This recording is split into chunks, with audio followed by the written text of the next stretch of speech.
Hello guys, ನೀವು German nursing interview ಕೊಡುವಾಗ ಈ 5 ಮಿಸ್ಟೇಕ್ಸ್ ಮಾಡೋಕ್ಕೆ ಹೋಗ್ಬೇಡ್ರಿ. ಈ 5 ಮಿಸ್ಟೇಕ್ಸಿಂದ ನೀವು ಇಂಟ್ರ್ಯೂವಲ್ಲಿ ಸೆಲೆಕ್ಟ್ ಆಗೋದು ತಪ್ಪೈತಿ. ಅರೆ ನೀವು ಎಲ್ಲ ಕ್ವಶನ್ಗಳಿಗೆ ಆನ್ಸರ್ ಮಾಡೋದ್ರೆ ಸೆಲೆಕ್ಟ್ ಆಗಲ್ಲ. ಇವೇನು 5 ಪಾಯಿಂಟ್ಸ್ ಹೇಳ್ಕೊಟ್ಟಿರಲಿಲ್ಲ, ಈ 5 ಪಾಯಿಂಟ್ಸು ಭಾಳ ಇಂಪಾರ್ಟೆಂಟ್ ಆಗುತ್ತೆ. ಹಲೋ ಹಾಯ್, ಎಲ್ಲರಿಗೂ ನಮಸ್ಕಾರ. ನಾನು ನಿಮ್ಮ ಕನ್ನಡಿ ಆಕಾಶ್, ಜರ್ಮನಿಂದ ಮಾತಾಡುತ್ತಿರೋದು. ಈ 5 ಮಿಸ್ಟೇಕ್ಸ್ ಯಾವಪ್ಪ ಅಂದ್ರೆ, ಮೊದಲೇ ಮಿಸ್ಟೇಕ್ ಬಂದುಬಿಟ್ಟು ಸ್ಪೀಡ್ ಮಾತಾಡ್ತೀರಿ ನೀವು. ನಿಮ್ಗೆ ಎಲ್ಲ ಆನ್ಸರ್ ಗೊತ್ತಿದ್ದು ಸ್ಪೀಡ್ ಮಾತಾಡಿದ್ರಂದ್ರೆ ಅವ್ರಿಗೆ ಅರ್ಥ ಅಲ್ಲಂದ್ರೆ ಅಲ್ಲಿ ನೆಗೆಟಿವ್ ಪಾಯಿಂಟ್ ಆಗುತ್ತೆ.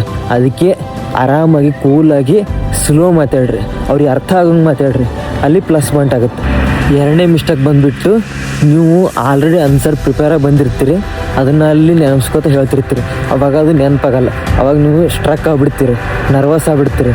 ಹಂಗೆ ಮಾಡೋಕ್ಕೆ ಹೋಗ್ಬೇಡ್ರಿ. ನೀವು ಏನೇ ಸೆಂಟೆನ್ಸ್ ಪ್ರಿಪೇರ್ ಆಗ್ತಿರಲ್ಲ, ಆರಾಮಾಗಿ ನೀವು ಓನ್ ಸೆಂಟೆನ್ಸಲ್ಲಿ ಹೇಳ್ರಿ. ಆರಾಮಾಗಿ ಕೂಲಾಗಿ ಅದು ನೀವು ಓನ್ ಸೆಂಟೆನ್ಸ್ ಹೇಳೋಂಥ ನೆನ್ಪು ಉಳಿತೈತಿ. ಓನ್ ಸೆಂಟೆನ್ಸಲ್ಲಿ ಪ್ರಿಪೇರ್ ಆಗಿ ಅರ್ಥ ಮಾಡ್ಕೊಡ್ರಿ. ಏನು ಕೇಳ್ತಾ ಅದ್ರ ಅರ್ಥ ಮಾಡಿಕೊಂಡು ನೀವು ಓನಾಗಿ ಹೇಳೋಕ್ಕೆ ಟ್ರೈ ಮಾಡಿ. ನೀವೇನು ನೆನೆಸ್ಕೊಂಡು ಹೇಳ್ತಿರಲ್ಲ, ಅಲ್ಲಿ ಅದು ನೆನಪಾಗೋದಿಲ್ಲ. ಅವಾಗ ಸ್ಟ್ರಕ್ ಆಗಿಬಿಡ್ತೀರಿ, ಅಲ್ಲಿ ನೆಗೆಟಿವ್ ಪಾಯಿಂಟ್ ಆಗುತ್ತೆ. ಮೂರನೇ ಮಿಸ್ಟೇಕ್ ಬಂದುಬಿಟ್ಟು, ನೀವು ಆನ್ಸರ್ ಹೇಳುವಾಗ ಐ ಟು ಐ ಕಾಂಟ್ಯಾಕ್ಟ್ ಇರಲ್ಲ. ನೀವು ಬೇರೆ ಎಲ್ಲ ನೋಡ್ಕೊತ ಆನ್ಸರ್ ಹೇಳ್ತಿರ್ತೀರಿ. ಹಂಗೆ ಮಾಡೋಕ್ಕೆ ಹೋಗ್ಬೇಡ್ರಿ.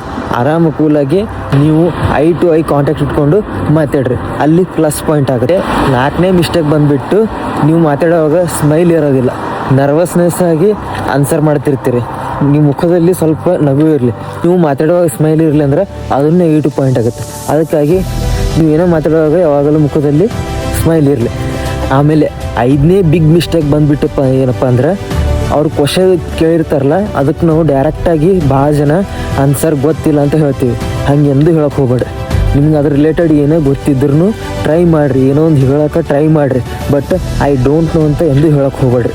ಈ ವಿಡಿಯೋ ಇಷ್ಟ ಆಗಿದ್ರೆ ಲೈಕ್ ಮಾಡಿ, ಶೇರ್ ಮಾಡಿ, ಕಮೆಂಟ್ ಮಾಡಿ, ಮತ್ತು ಇನ್ಸ್ಟಾಗ್ರಾಮಲ್ಲಿ ಫಾಲೋ ಮಾಡಿ, ಮತ್ತು ಯೂಟ್ಯೂಬಲ್ಲಿ ಸಬ್ಸ್ಕ್ರೈಬ್ ಮಾಡಿ. ಧನ್ಯವಾದಗಳು.